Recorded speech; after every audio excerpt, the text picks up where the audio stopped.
vasarīgajās. Es saprotu, un vispār tā bilde ir tumša, un es neko nevaru darīt. Neko negribu darīt, labāk sēdēšu klusi mierā.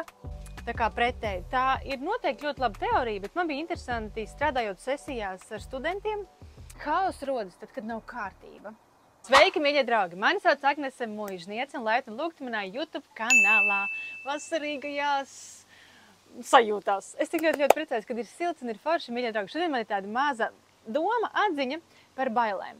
Par bailēm esam dzirdējuši tik daudz, un pati galvenā doma vienmēr ir tā kā speciāli spēr soli, lai ietu bailēs un darītu to.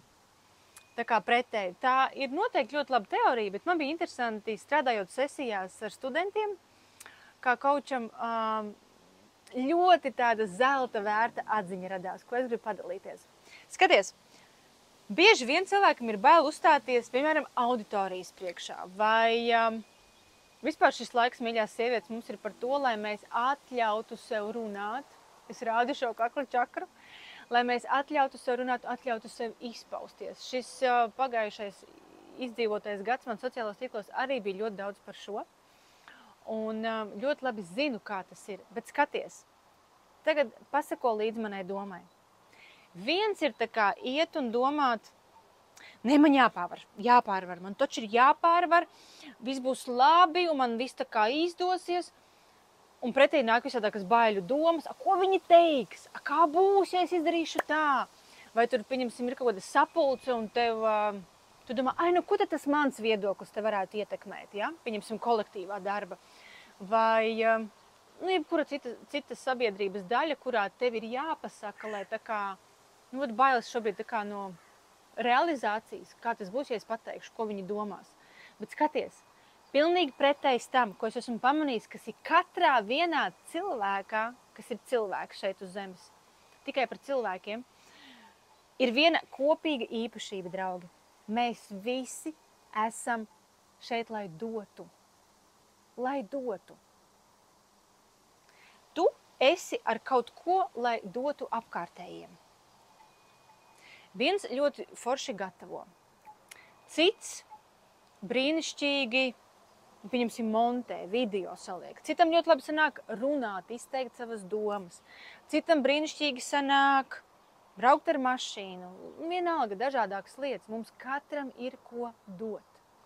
Kompānijā, darba kolektīvā, kurā tu esi ar kaut kādām savām dāvanām, talantiem, grāmatvedis, piemēram, vai tur kaut kāds mārketinga cilvēks, vai vadītājs, vai projektu menedžeris. Mums katram ir savas dāvanas un talanti, ko dot.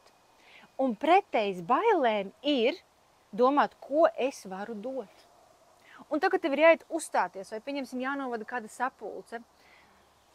Vispirms nāk baiļu domas, ko viņi domās, ko viņi teiks, ka tas dzīvo šeit prātā.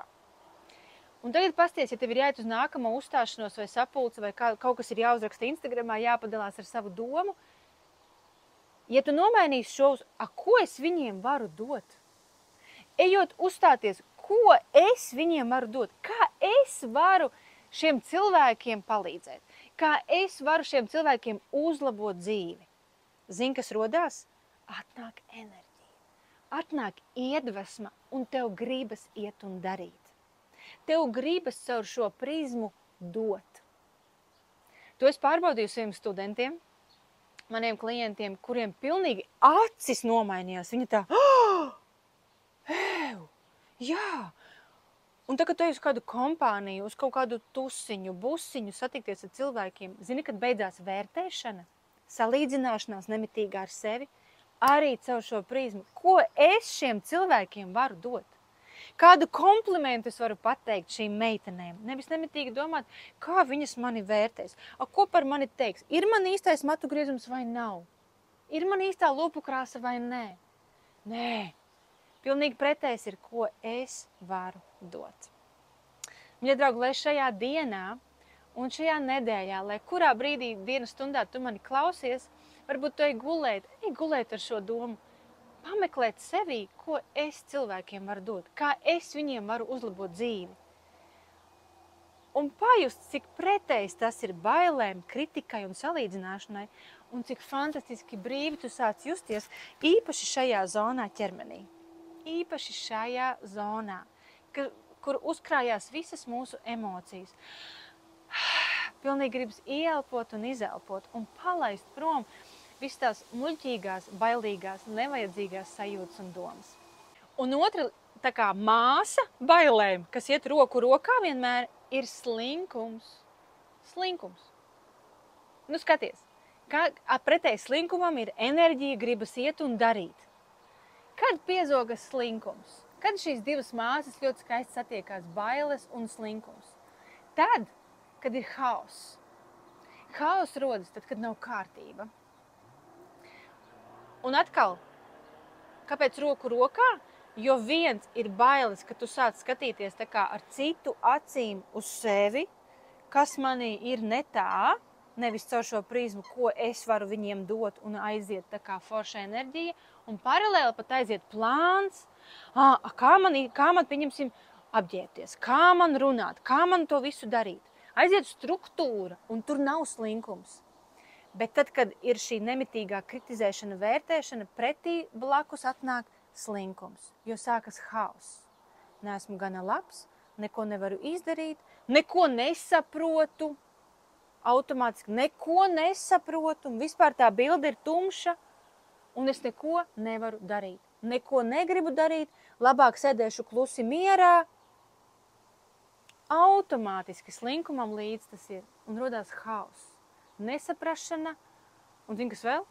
Emocionālās ēšanas, emocionālās filmas, dzīves, kritizēšana visu citu. Un pilnīgi pretējas lietas, kā mums, kā šeit cilvēkiem uz zemes būtu jādzīvo. Viņa draugi padomā par to par sevi, paskaties, kuras ir tās sfēras dzīvē, jo ik pa laikam mums katram ir kāda dzīves sfēra, kurā atnāk ideja, un ja mēs viņu nerealizējam uzreiz, mums piezogās šis slinkums, rodās tāda tā kā nekomforts, nu ko tad es? Bet īstenībā, tad, kad atnāk kaut kāda forša ideja, dari to. Tu mega ātri tiec uz priekšu, mega ātri tiec uz augšu. Jo to dara visi tie cilvēki, kuri pēc tam, no kuriem tu pēc tam pēc viņu produktus, viņu pakalpojumus un viņu realizētās idejas. Bet arī tev ir ļoti daudz idejas un ļoti daudz dāvanas un talanti, ko tu vari dot citiem. Ceru, ka šis video sanāca tāds motivējošs tev, lai tu padomā par to, ko tu vari dot. Un nenoroc tās idejas, nenoroc tās domas, bet ej un dari. Paldies, ka tu esi noskatījies šo video. Atzīmē, ja tev tas bija vērtīgi, un šajā kanālā noteikti būs vēl vērtīgi video, tā kā piesako. Un tiekamies atkal drīz.